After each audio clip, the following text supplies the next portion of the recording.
sa lahat.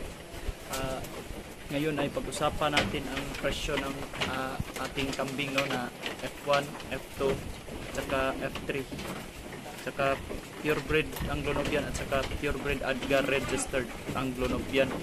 So disclaimer lang po na iba-iba po yung presyo ng ating kambing, no. Ang presyo na ibabanggit ko ay presyo ng Terra Grande Farms. So depende yan, yung ibang farm is mas mura or mas mahal kesa dito. Yun lang po. Siyan naman lang isa, no? Pang last nga F1. F1 nga bye. F2. Bambi. Igsuon din yung bambu. Bambi. Tanaw sa.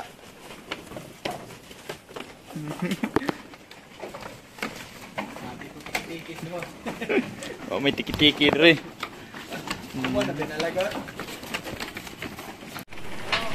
Ito naman yung F2 na babae namin. Yan po ay not for sale po yan. So naglalaro ang presyo niyan sa 5,000 hanggang 8,000 po ang presyo ng aming F2 na buckling at saka dueling.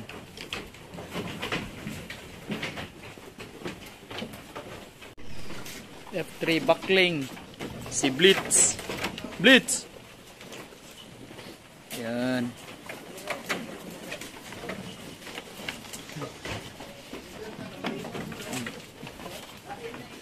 Ito yung regular line na F3, si Blitz.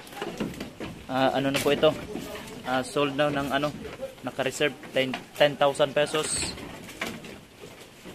Yung F2 na babae. Blitz. Dako pas Blitz.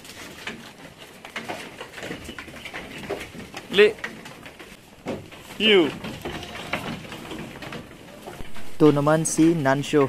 Ito ay unregistered. Hindi po ito registrado sa ADGA. So yung offspring nito or makasampa man to ng babae na purebred Anglo-Nubian is 25,000 pesos po yung benta namin sa buckling. Ito naman si Astra. Both parents po nito ay ADGAR registered. Pero yan po ay not for sale. Pero kung sakaling ibenta man yan is nagkakalaga po yan ng 50,000 pesos. Yan pag babae. Pero pag buckling naman is 45,000 pesos po. Ang edad pala ng aming kambing bago namin i-release is 6 months. Hope. Mga anak, Hope.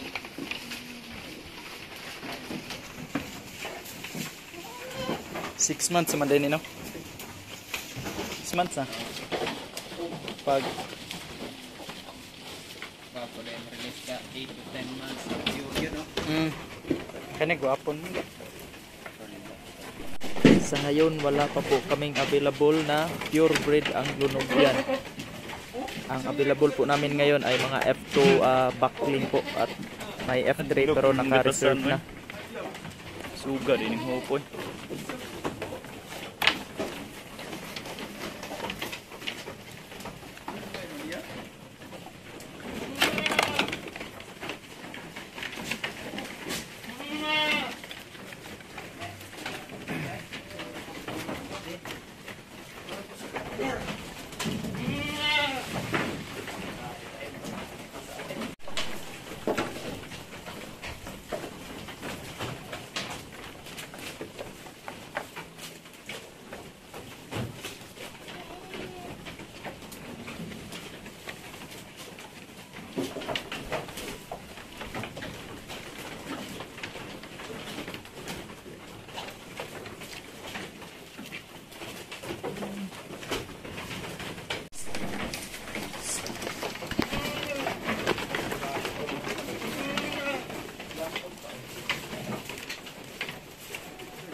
Nihan.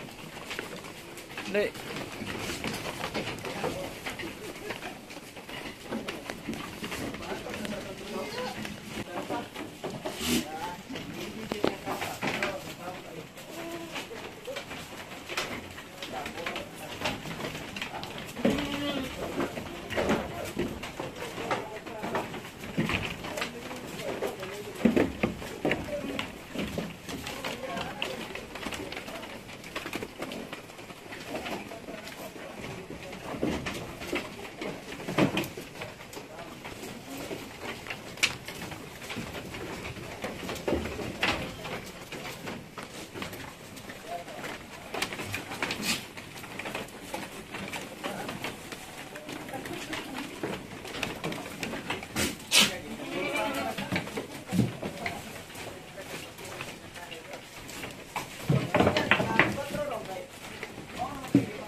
Keri.